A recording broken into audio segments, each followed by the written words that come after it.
자, 오늘은 스데반 집사님인데 이 스데반 집사님의 또 다른 별명이 있다고 하면 기독교계의 첫 순교자라는 명칭이 따르죠. 기독교의 첫 순교자가 되셨던 우리 스데반 집사님에 대하여 우리는 집사님이라고 그러지만 그 당시에는 뭐라고 불렀는지 모르겠어요. 아마 일꾼을 뽑는다고 그랬으니까 일꾼이 아니었을까. 스데반 일꾼, 교회의 일꾼, 아마 이 부분일 겁니다. 지난주에 아나니아 부부에 대해서 초대교회에 불같이 일어나던 부흥의 시기에 뒤꿈치를 딱 문 것 같은 사건이었거든요. 그래서 현재 우리 교회를 향한 하나님의 영적 전쟁을 살펴보게 하는 부분이다라고 여러분들과 나눴는데, 오늘은 반대로 초대교회의 부흥에 큰 힘이 되었던 평신도 사역자인 스데반 집사님과 또 다음 주일은 빌립 집사님, 그리고 그 다음 주일은 초대교회 예루살렘 교회의 수장이었던 예수님의 형제였던 야고보에 대해서 우리 좀 살펴보면서요, 교회 부흥에 굉장히 좋은 영향력이 되었던 사람들을 살펴봐서 우리 교회 성도들의 삶에 어떻게 그 삶의 모습이 필요한지 좀 적용해 나가면서 이제 그 부흥기를 타고 올라가는 그 모습을 저희들이 좀 살펴보려고 합니다. 자, 먼저 스데반이라는 이분은 어떤 사람인가? 이분의 이름 스데반이라는 이름은 면류관이라는 뜻을 가지고 있습니다. 그런데 이 스데반이라는 사람은 다른 내용은 전혀 성경에 기록됨이 없이 사도행전 6장과 7장에 잠깐 등장하는데, 이것으로서 이 사람을 다 알아봐야 되는데 헬라파 유대인이다라는 것은 저희들이 알 수 있습니다. 스데반이라는 이름 자체가 헬라어적인 이름이라는 거예요. 여러분들이 헬라어적인 이름과 히브리적인 이름에 대해서 헷갈리실 수가 있는데 이거 똑같습니다. 이상석 집사님의 여기 이름이 뭐죠? 로베르토죠. 그러면 그 이름을 가지고 있는 것을 하면 이 사람이 스페니쉬를 쓰는 지역의 이민자구나 하는 걸 알 수가 있잖아요. 그거랑 똑같은 겁니다. 이상석이라는 이름 하나만 가지고 있으면 한국에서 생활하는 사람이다라고 느꼈듯이, 근데 로베르토라는 이름이 있음으로 말미암아 스페니쉬어를 하는 지역의 이민자구나 하고 알듯이, 이 스데반이라는 이름은 헬라 쪽에서 유명한 이름이지 당시 히브리 쪽의 의미에서는 이 스데반이라는 이름이 없거든요. 그러니까 헬라 쪽에서 유명했던 살았던 사람이구나 하는 증거를 가질 수 있는 겁니다. 그 정도 외에는 없는데 말씀을 통하여 이분에 대해서 하나하나 살펴봅니다. 먼저 성령과 지혜가 아주 충만해서 칭찬 듣는 사람이라는 사실입니다. 여러분, 굉장히 아이러니하지만 성령과 지혜가 충만한데 칭찬 못 듣는 사람이 있을까요? 성령과 지혜가 충만한데 교회에서만 칭찬을 듣는다. 그분 성령과 지혜가 충만한 거 아닙니다. 여러분, 착각하지 마십시오. 교회에서 굉장히 열심히 있고 막 그냥 방언으로 기도하고 굉장히 영향력이 있는데 세상에서는 막 손가락질 당하고, 그 하나님께서 주신 지혜와 성령으로 제대로 준비된 사람이 아닙니다. 하나님의 주신 그 성령의 열매가 맺혀지는 온전한 사람이라면 세상에서도 칭찬 들을 수밖에 없습니다. 그런데 오늘 스데반 집사님이 그런 분이었습니다. 사도행전 6장 3절서부터 6절을 보게 되면 7명의 일꾼을 뽑는 기준이 나옵니다. 3절 볼까요? 형제들아, 너희 가운데서 성령과 지혜가 충만하여 칭찬받는 사람 7을 택하라. 우리가 이 일을 그들에게 맡기고 우리는 오로지 기도하는 일과 말씀 사역에 힘쓰리라 하니. 그리고 5절, 온 무리가 이 말을 기뻐하여 믿음과 성령이 충만한 사람 스데반과 빌립과 브로고노와 니가노르와 디몬과 바메나와 유대교에 입교했던 안디옥 사람 니골라를 택하여 사도들 앞에 세우니 사도들이 기도하고 그들에게 안수하니라, 이렇게 되어 있습니다. 여기에서 이 뽑힌 사람의 특성을 알 수 있는 것은 성령과 지혜가 충만해서 칭찬받는 사람이라는 것과 믿음과 성령이 충만한 사람이라는 이 두 가지 사실입니다.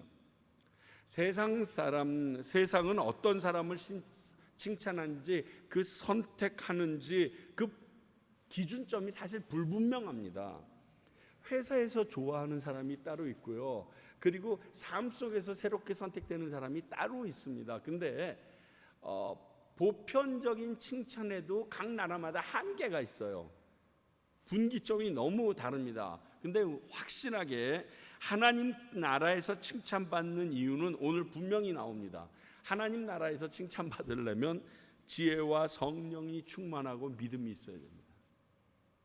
자, 우리 교회가 하나님의 나라가 우리 교회 가운데 임했다 그러면 우리 교회에서 칭찬을 받아야 되실 분들은 지혜와 성령이 충만하고 믿음의 굳건히 서 있는 사람이어야 되는 거예요.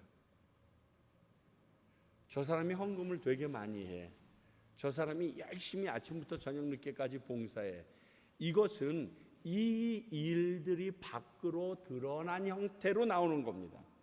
단지 그것 때문이 아니라 왜 그 사람이 그렇게 충성되고 자기의 모든 소유를 아낌없이 드릴 수 있느냐? 그 사람에게 성령이 충만하고 지혜가 충만하고 믿음이 가득하기 때문에 하나님께서 주시는 그 마음으로 그 일을 행할 수 있다라고 보는 게 맞는 겁니다. 그런데 아나니아처럼 사람들에게만 보이기 위해서 그러한 모습을 택하게 되면 그것은 하나님께는 칭찬받을 수 없는 모습이라는 거예요. 근데 이민교회뿐만 아니라 한국교회를 찾아다니면서 보면 칭찬하는 그 기준점이 세상이랑 너무 비슷해요. 너무 비슷해요. 엊그저께 이동원 목사님이 새롭게 하소서에 나오셨더라고요. 아마 지금 미국에 와 계실 텐데 아드님이 돌아가신 지 2주기가 됐으니까.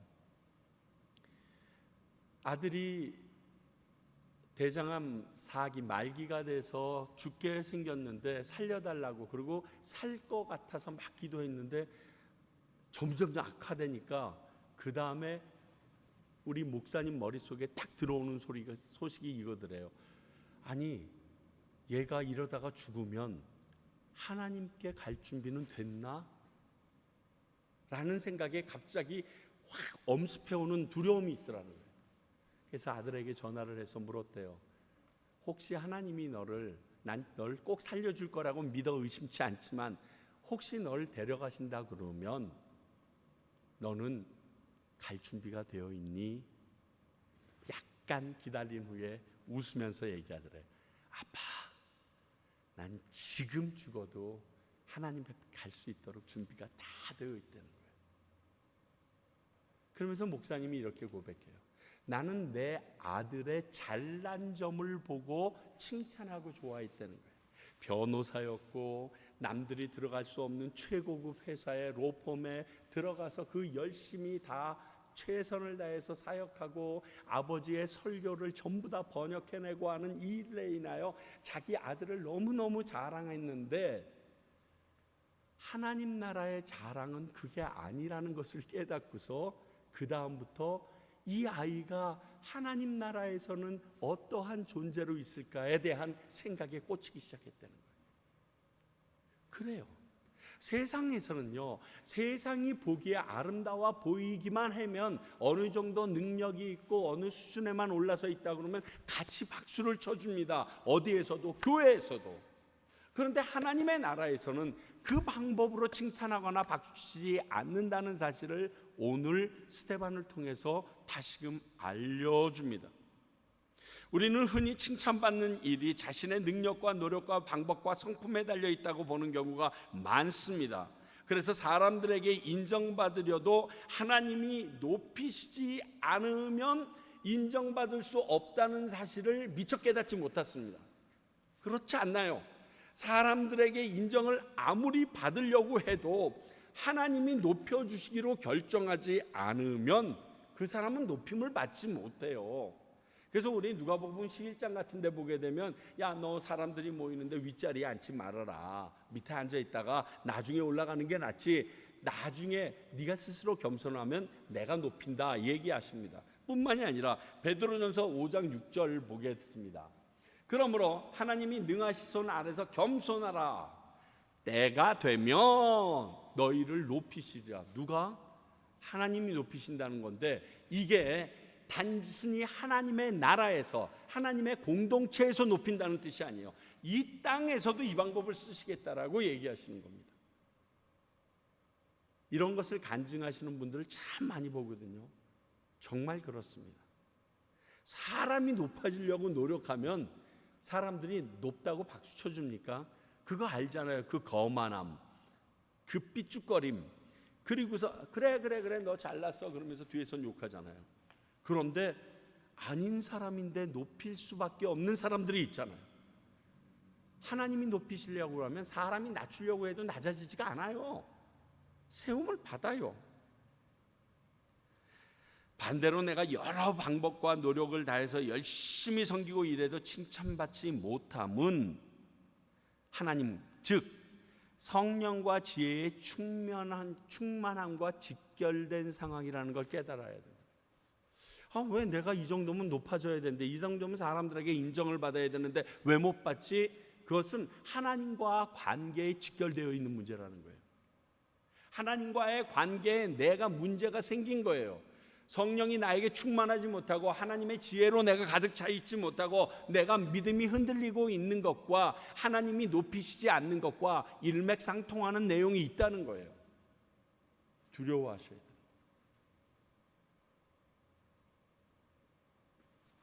두 번째, 이 스데반을 통해서 보면, 사도행전 6장 8절을 보면 은혜와 성령의 권능도 충만해서 큰 기사와 이적을 행했던 사람이에요. 자, 보실래요? 스데반 은혜와 권능이 충만하여 큰 기사와 표적을 민간에 행하니, 이렇게 써 있어요. 예전에 제가 이제 어렸을 때 암사동이라는 데를 살았습니다. 암사동이 천호동에서 좀 들어가서 지금은 거기 엄청 발전했던데, 그때는 막 저희 집에서 산길과 논길을 지나야 제 국민학교를 갈 정도로 아주 후진 동네였어요. 버스가 안 들어와. 천호동까지만 들어와서 천호동서부터 걸어서 와야지 되는 게 이제 암사동이었는데, 거기에 우리 또래 친구 중에 엿장수 아들이 있었어요. 근데 이 엿장수, 지금 생각하면 좀 미안합니다만 그 친구 주변에는 굉장히 항상 많은 친구들이 와글와글 모여 있었어요. 평소에 내게 좋은 것이 생기면요, 내 동생이랑 나눠 먹기보다는 그 친구에게 먼저 가지고 가서 막 나눠주고 막 이랬었어요. 왜냐하면 이제 이 엿장수 아저씨가 하루에 한 번씩 엿을 삶아내가지고 엿을 딱 정리해가지고 갔는데, 큰 판 위에다가 이렇게 떡 하고 치게 되면 여러분 아시죠? 그 허연 누런 그것에 상품성이 없는 양쪽 가생이를 탁탁탁탁탁 치셔가지고 정리해서 얘따 넘어가라 하고 그 친구한테 준단 말이에요. 그러면 그 친구가 그것을 들고 나오는 시간을 기다렸다가 우리는 그것만을 받아먹기 위해서 기다리는데, 그 친구가 누구에게 제일 먼저 줄까요? 내게 잘했던 놈에게 먼저 줘요. 우선순위가 나에게 맛있는 걸 나눠줬고 자기에게 친절하게 했던 순서대로 그 음식을 준다고요. 조금 예가 그렇긴 하지만 기사와 표적은 하나님의 작품입니다. 정확하게 말하면 그분의 은혜의 산물입니다. 그렇다면 하나님과 밀접한 관계에 있던 사람들에게 허락하지 않겠어요? 하나님과 관계가 전혀 없는데 하나님의 기적과 이사가 확 그 사람을 통해서 드러날 리가 없잖아요. 결국 성령 충만이 이러한 표적을 드러낼 수밖에 없는 필요 요건이 된다는 거예요. 그럼 이걸 뒤집어 봅시다. 스스로 지금 자폭하는 겁니다. 자폭하는 겁니다. 지금 교회나 지금 목사들이나 성도님들에게 이런 능력이 적게 일어나는 이유라는 우리들의 성령 충만함과 직결되어 있다는 거예요. 아니, 지금이라고 기적 안 일어나겠어요? 지금이라도 놀라운 일들이 일어나지 않겠어요? 하나님께서 야야야 지금은 기적 없어야 의사한테 가서 병 고치고 야야야 지금 그러시지 않을 거라고요. 동일하신 그분이신데 기사와 이적이 일어날 텐데, 특히 지금 저희들이 살고 있는 이 과테말라와 같은 곳에서는 우리가 조금만 산골로 가게 되면 기적이 없이는 살 수 없는 상황이 너무너무 많이 닥치고 있는데, 그런데 왜 안 일어나느냐? 한마디로 얘기하면 우리가 성령 충만함을 입지 못한 삶이 아닌가. 오늘 말씀을 근거로 보게 되면 스데반이 은혜와 권능이 충만해서 큰 기사와 표적이 민간에게 행하여진다라고 얘기하는데, 우리는 못 믿는 거야. 그 하나님이 그렇게 하실 줄 믿지 못하는 거예요. 이번 주일 앞으로 나눌 이번 주일 그 주일 설교예요. 산에서 내려왔더니 제자들이 귀신 들린 아들을 어찌하지 못하고 우왕좌왕합니다. 내가 믿음이 적은 자들아, 내가 언제까지 너희들이랑 같이 있어야겠냐? 예수님이 그들을 타박하시면서 이거는 기도 외에는 이런 거 안 나간다 얘기를 하면서 얘기합니다. 똑같은 거예요. 그 당시에도 예수님의 그 능력이 펼쳐 나갔던 사람이 있고 아닌 사람이 있다면 지금도 동일하다라고 볼 수밖에 없는 건데, 내가 말했죠. 자폭하는 것 같지만 우리 교회에서 왜 이런 일들이 일어나지 않느냐? 최희찬이 손대면 왜 벌떡벌떡 일어나지 않느냐?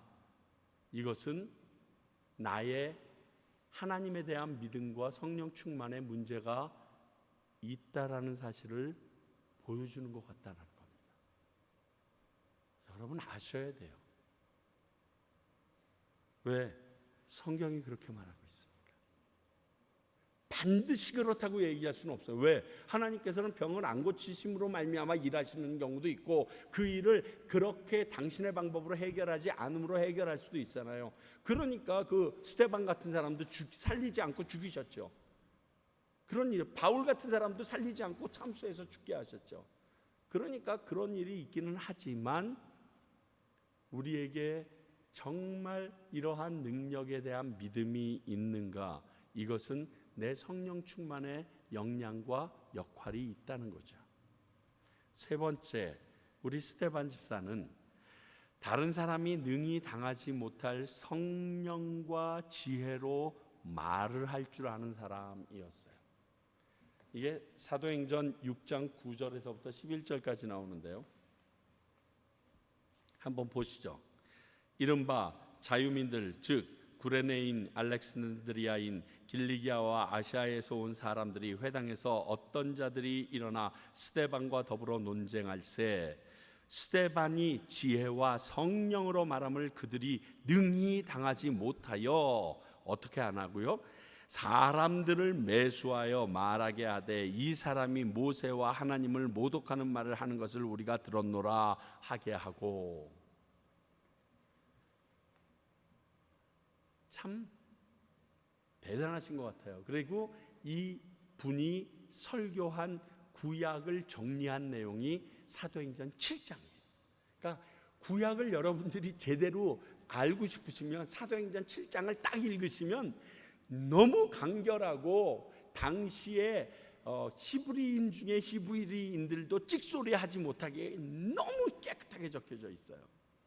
어찌되었든 사람의 말로 설득이나 최면은 당할 수 있습니다.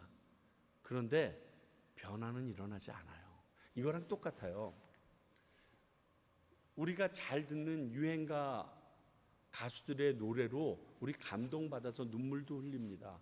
그리고 감동이 있을 수가 있어요. 그런데 변화는 안 일어나요. 근데 진리에는 얘기가 달라요.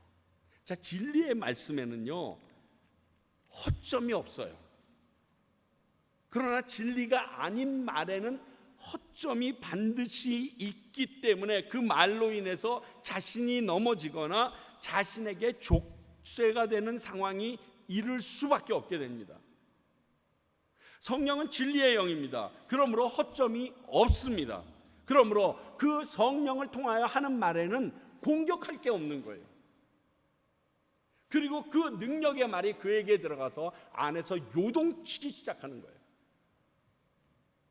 그래서 떼굴떼굴 굴르게 된 거예요. 초대교회 때 수많은 사람들이 어찌할꼬 하고 가서 같이 자신의 가슴을 친 게 그거예요. 지난 주일 우리 나눴던 그 요나가 니느웨 성에서 한 바퀴 삑 돌면서 4일 길 갈 걸 하루만 딱 갔다 와서 얘기해도 그들이 어찌할꼬 하고서 전부 다 뒤집어졌던 것이 그 안에서 역사하는 하나님의 능력의 말씀 때문에 그렇거든요. 그러니까 능력의 말씀이 아니면요, 눈물을 흘릴 수 있고 감동을 받을 수 있고 걔네들 어쩌면 그렇게 잘해. 저도 무슨 노래 경연 프로그램 같은 거 보면 많이 울어요. 그런데 그거 끝나고 나면 금방 배고파서 빨리 밥 먹고 싶고요. 그래요. 그냥 별로 신경이 안 쓰여져요. 걔 잘하더라도 끝나죠. 근데 찬양은 듣고 나면 노래한 사람은 기억이 안 나는데 그 가사가 저를 확 후벼 파가지고 끄집어내가지고 누가 이 땀물을 썼지? 제가 그걸 잘 몰랐어요. 그런데 제일 처음에 저에게 충격을 줬던 찬양이, 여러분 우습게 여기 계시지만 작곡되자마자 처음 제가 불렀던 게 당신은 사랑받기 위해 태어난 사람이라는 거예요. 딱 그 당시 제가 숭실대 그 교회음악과 CCM과의 교수로 있었는데, 제가 갔는데 엊그저께 이민섭 형제가 작곡한 거라고 해서 불러주는 거예요, 저인데. 근데 당신은 사랑받기 위해 태어난, 갑자기 뒤에서 망치로 맞은 것 같은데 그 찬양 듣고 전 대성통곡하고 울었어요. 하나님, 내가 그런 존재였군요. 막 그러면서. 나중에 그 이민섭 목사를 만났는데도 그 사람은 기억이 안 나. 근데 어쩌면 잘생기긴 했지만 이 형제를 통해서 저렇게 멋진 찬양 가사가 나왔을까. 막 이게 사람이 하는 게 아니라서 그래요. 근데 그 일을 하는 사람이 이 스테반을 통해서 하나님이 역사하시더라는 말이에요. 사람들이 허점을 못 찾은 거예요. 이 말씀을 전하면서 제가 또 이런 욕심 안 생겨서 나도 이런 설교 좀 해보고 싶다. 그렇지 않겠어요? 아니, 내가 아는 모든 말이 이랬으면 진짜 좋겠는 거예요. 우리 아내가 쓸데없는 소리, 궤변 좀 늘어놓지 말라는 말이 내 입에서 딱 사라지고 말만 하면 어쩔 수 없는 그러한 말만 제 입에서 쫙 나왔어요. 우리 교회 성도님들이 모든 대화가 이랬으면 얼마나 좋을까요? 진실과 진리의 말씀만 하는 거예요. 이해가 되세요? 진실과 진리의 말만 한다는 게 얼마나 받기 힘든지 모르시죠? 이해하기 쉬운 영화 하나 소개시켜 드릴게요. 정직한 후보라는 영화가 옛날에 있었어요. 웬 여자가 나와가지고 갑자기 그 어머니의 정한수를 떠놓고 기도하는 것에 띵 해가지고 입에서 거짓말이 안 나오는 거야. 정치가인데 거짓말을 못해. 쇼크더라고요. 저는 그걸 이렇게 보면서요, 사람이 정말 정직하게만 말하게 되면 세상이 뒤집어지겠구나 하는 생각을 했어요. 그걸 보면서 떼굴떼굴 굴르면서 웃었거든요. 정직한 말만 하는데 웃었어요. 진실만 얘기하는데 떼굴떼굴 굴렀다니까요. 여러분, 우리가 진실과 진리만 얘기하면 사람들이 감동 먹을 것 같죠? 야제하면서 떼굴떼굴 굴릴지 몰라요. 그게 지금 하도 모든 세상이 거짓투성이라 진실을 얘기한다는 것 자체가 코미디라니까요. 그 코미디 분류예요. 영화가 코미디더라고요, 분류가. 그런데 하나님 나라에서는 그것밖에 없어. 그럼 하나님 나라가 코미디일까요? 그런 거 아니거든요. 분명히 아닐 거거든요. 이 땅에서는 진리를, 진실을 얘기하면 코미디가 되는데 하나님의 나라에서는 코미디가 안 되는 그 일들이 우리 교회 안에서, 우리 성도들 사이에서 먼저 좀 일어나야 되지 않겠어요? 그러면서 얘기 들으면 얘네들 왜 이래? 이런 얘기 하더라도 그게 진실이니까, 그게 진리니까. 진리를 얘기하는데 뭐 덮어줄 수 있는 게 없잖아요. 속일 수 있는 게 없잖아요. 그래서 못 당하는 거예요. 네 번째, 사도행전 7장 54절을 보면 죄 가운데 있던 사람들의 마음에 찔림을 줄 수 있는 능력의 말씀을 전해요. 한번 우리 같이 읽어볼까요? 시작. 그들이 이 말을 듣고 마음에 찔려 그를 향하여 이를 갈거는. 사랑하는 성도 여러분, 죄에 대해서 대놓고 얘기하면 이 말을 받는 사람은 싫어합니다. 그리고 아파합니다. 그런데 우리가 생각하기에 그렇게 얘기해 주면 머리 숙이고 회개해야 맞을 것 같잖아요. 우리는 인간의 죄성에 의하여 자기의 죄를 엄폐하기에 급급하지 인정하기에 급급한 사람들이 아니에요. 그래서 내 죄를 누군가 얘기하면 그 죄를 말한 사람을 미워하고 증오하고 제거하고자까지 하는 것이 우리들의 모습이에요. 그래서 미워함이 살인이라고 얘기하는 것이 나에 대하여 딱 지적했을 때 그게 틀린 말이 아니야. 바른 말인데 그 사람이 미워지기 시작하고 그 사람은 이 땅에서 없어졌으면 좋겠는 거야. 그러면 살인이죠. 근데 다윗은 안 그랬다는 거예요.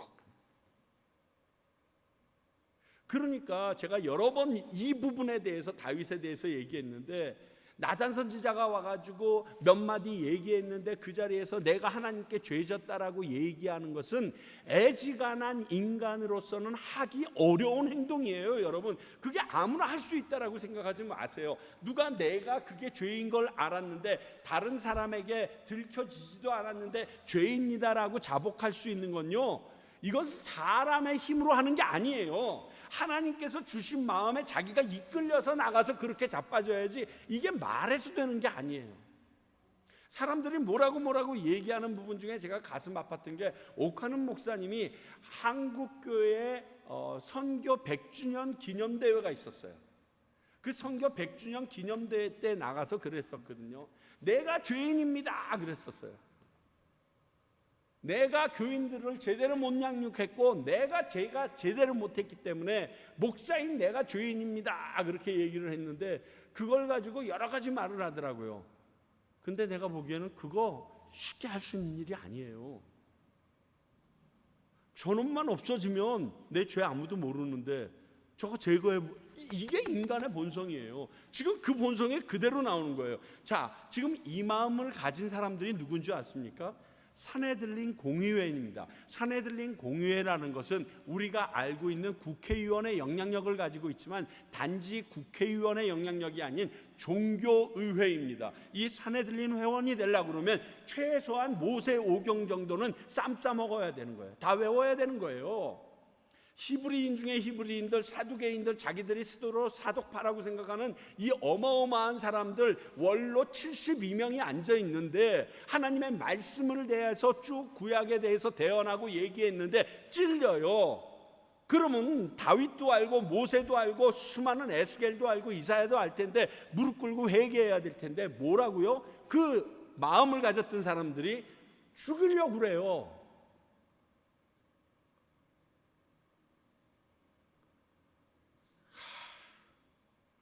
사실 저에게 책망하고 찌르는 설교를 한다는 거 많이들 얘기하시는데요, 저도 이 부분을 알기 때문에 사람들 찌르는 말씀 전하는 거 두려워해요. 분명히 성령님이 명령하셔서도 전하는 말씀인데 대부분 사람들은 이런 죄성을 가지고 있기 때문에 회개하기 전에 이런 말을 하는 저를 막 공격하거든요. 너는, 네 자식은 너는 제대로 해, 뭐 이렇게 해서 얘기하거든요. 제가 이것 때문에 엄청나게 심한 고통을 겪어봤어요. 설교하면서. 그래서 이렇게 능력 가지고 있는 건 전 굉장히 부담스러운 능력이라고 생각하거든요. 있기를 원하면서도 안전하고 싶은 내용? 내가 그걸 아는데 전할 수 있는데 말 안 하는 능력이 있었으면 좋겠다니까요. 왜? 욕먹는 거 뻔히 아니까. 날 싫어하는 거 뻔히 아니까. 그런데 스데반은요, 자신이 한 이 말로 인해서 돌을 맞음에도 불구하고 성령님이 보여주시는 대로 말합니다. 그래서 설교자의 입장에서 스데반은 존경스럽습니다. 과연 내가 그럴 수 있을까? 조금 몇 개월 고통을 당했었기 때문에 이렇게 말씀을 전하는 게 부담이 되는데, 죽음 앞에서 이렇게 말씀을 전한 이 스데반은 진짜 존경스러워요. 다섯 번째, 참 내가 진짜 좋아하는 부분인데, 예수님 닮은 사람이에요. 사도행전 7장 59절 60절입니다. 우리 한번 같이 읽어보죠. 진짜 예수님 닮은. 그들이 돌로 스데반을 치니 스데반이 부르짖어 이르되 주 예수여 내 영혼을 받으시옵소서 하고 무릎을 꿇고 크게 불러 이르되 주여 이 죄를 그들에게 돌리지 마옵소서 이 말을 하고 자니라. 제가 개인적으로 제일 부러운 부분이에요. 제일 부러운 부분. 아니 왜 부럽냐면요, 영원히 안 될 것 같았어요. 저는 영원히 이렇게는 못할 것 같았어요. 이 앞에 스데반에 대해서 뭐라고 얘기했는지 사도행전 6장 15절 보시겠어요? 공회 중에 앉은 사람들이 다 스데반을 주목하여 보니, 지금 스데반을 공격하고 갖은 모함으로 지금 죽이려고 사내들린 공회에 온 겁니다. 근데 그 스데반이 그 사람들을 쫙 바라보면서 그 얼굴이 천사의 얼굴과 같았다. 다른 말로 할게요. 스데반이 자기를 공격하고 음해하는 사람들을 품을 준비가 다 되어 있더라.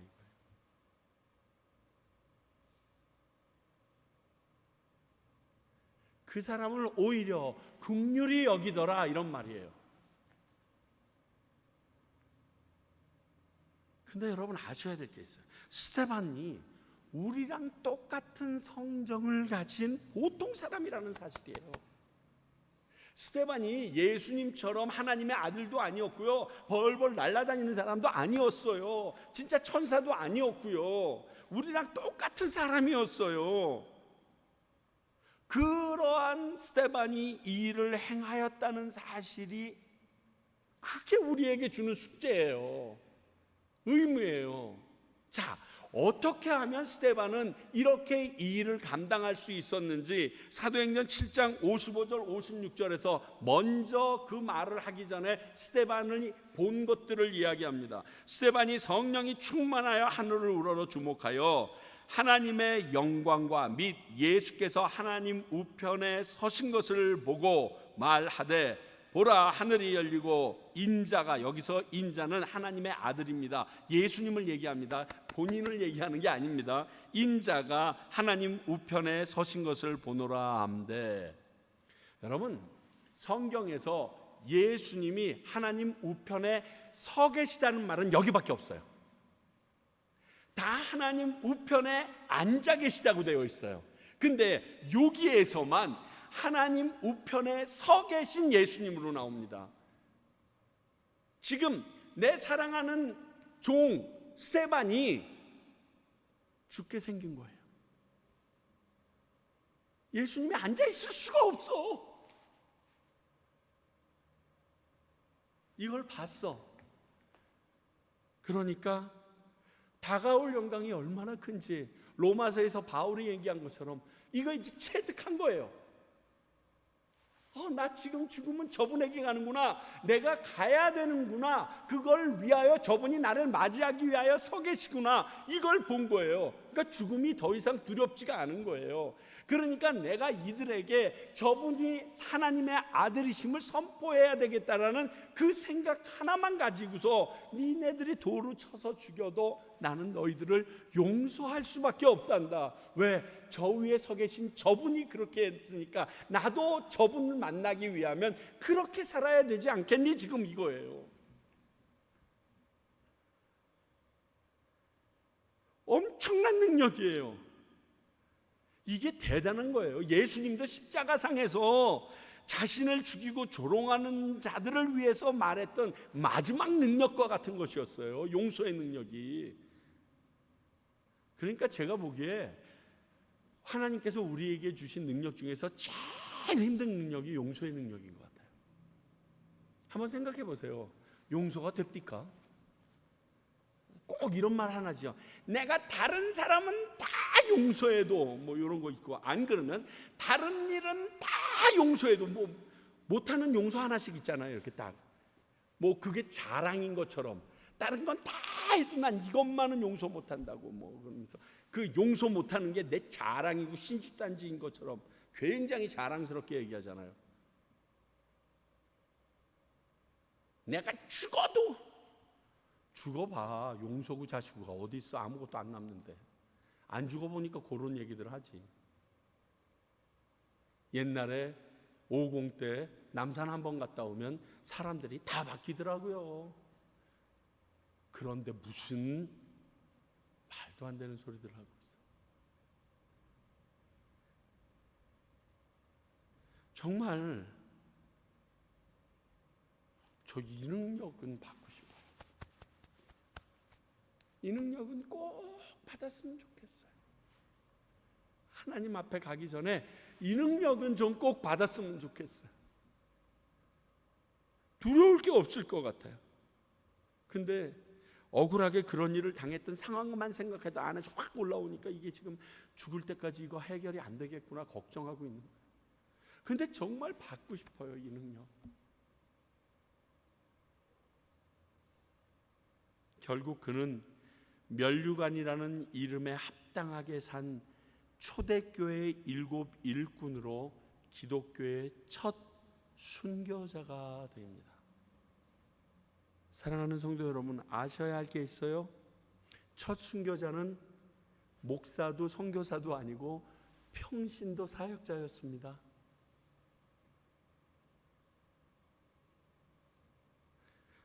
순교는요, 아무도 감히 흉내낼 수 없는 가장 존귀한 하나님의 상급입니다. 그래서요, 여러분, 순교에 대해서 아무리 기도하고 여러분들이 선을 해도 이것은 하나님의 또 다른 선택과 허락이 있지 않으면 주어지지 않는 거예요. 물론 그 서원을 받아서 그렇게 허락해 주시기도 하죠. 언제 그랬죠? 야고보와 요한이 우편에 좌편에 있다운 말했다가 너희들이 갈 길이 어떻게 될 줄 알지? 그러고서 그들이 전부 다 순교하게 됩니다. 그렇지만 대부분의 사람들은 이 순교하고 싶다라고 막 손을 들고 나가도 하나님께서 아무나 순교하게 안 해주세요. 한국에 초대교회 조선시대에 처음 들어왔던 순교자들이 많지 않아요, 여러분. 진짜 100명도 안 돼요, 진짜로. 우리가 기억하고 세알일 수 있는 사람, 뭐 그 이상은 더 많겠지만 그 사람들을 찍어도 100명이 안 돼요.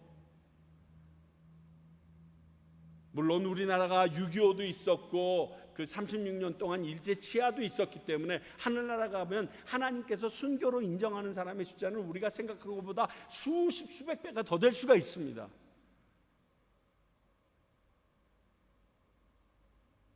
그런데 그 열매의 처음이 목회자가 아니었어요. 12사도가 아니었어요.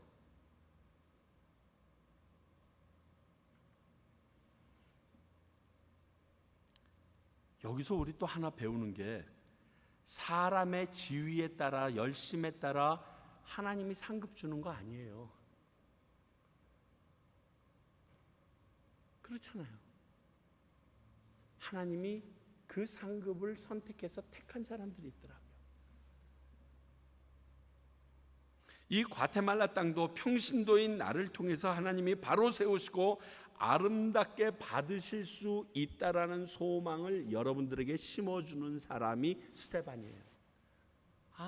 저 선교사님 잘 섬기면, 우리 교회 목사님을 잘 섬기면 이 문제가 해결돼, 이게 아니라 하나님께서 여러분들을 통하여 이 과테말라 땅에 하나의 미랄의 씨앗이 되게 하소서. 30배, 60배, 100배의 결실을 내며 이 땅에서 기독교인 대통령이 나오고 하나님의 말씀대로 운영되는 정부가 진행될 수 있도록 여러분을 통하여 하실 수 있다라는 소명을 준다고요.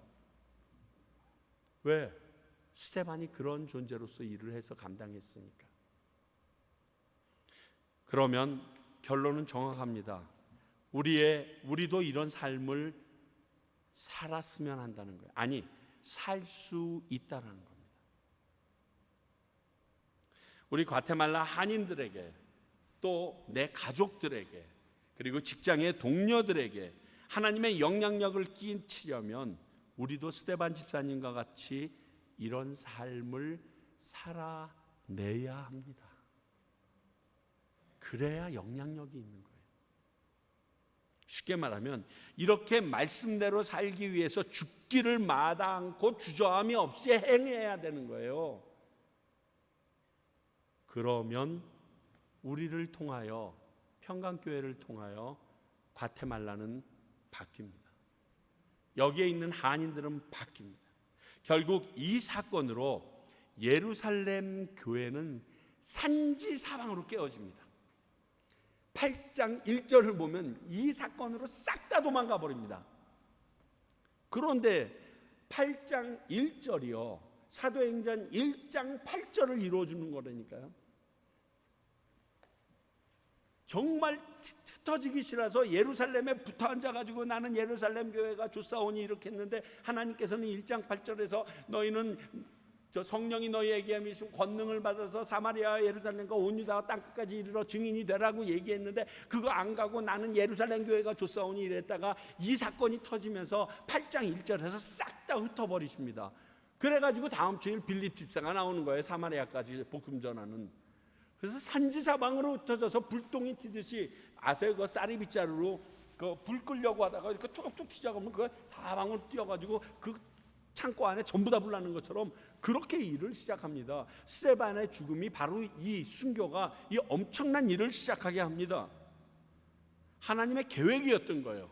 스데반의 죽음은 하나님의 선포였어요. 이제 흩어져라, 내 일을 감당해라, 교회여 깨어라, 일어나라, 너희들에게 준 진짜의 의미가 무엇인지 알아라 라는 거예요. 이제 가라, 세상을 향해서 나의 증인으로 나가라 라고 외치는 시간이었어요. 목회자만이 아니고 선교사님들만이 아니고 모든 성도들이 이렇게 살아내야 된다는 겁니다. 그래야 하나님의 교회 공동체가 견고해지고요, 이 땅에 부흥이 일어납니다. 하나님의 나라가 오는 거예요. 이것이 디아스포라 한인으로 우리를 과테말라 땅까지 보내신 하나님의 계획이고 이유입니다. 이게 저희 교회가 사명 스테이트먼트로 가진 그 마음이에요.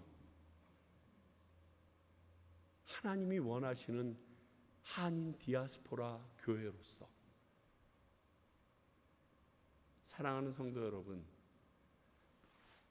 우리 중에 누군가 또 스데반이 나와야지 우리가 이 일을 감당하시겠습니까?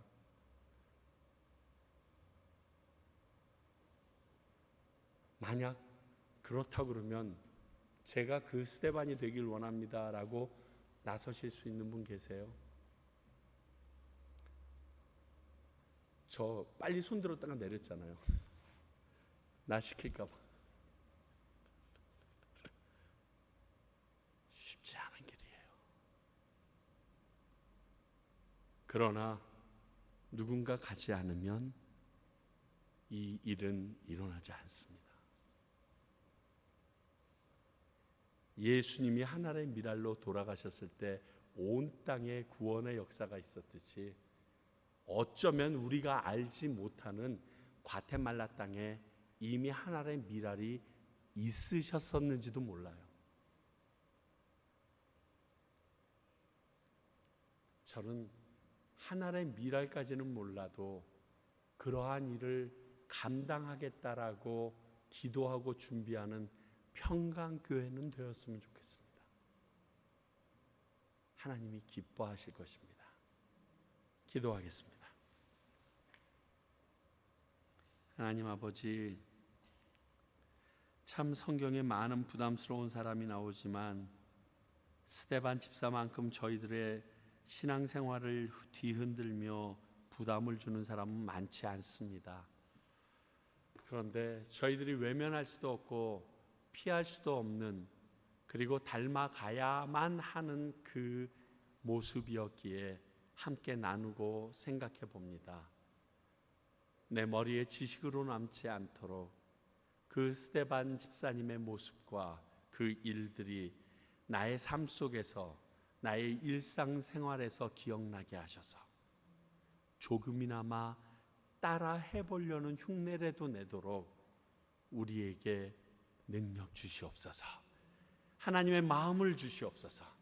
그리하여 저희들의 주변이 예수 그리스도가 어떤 분이신지 나를 통하여 알게 하는 통로가 되도록 써 주시옵소서.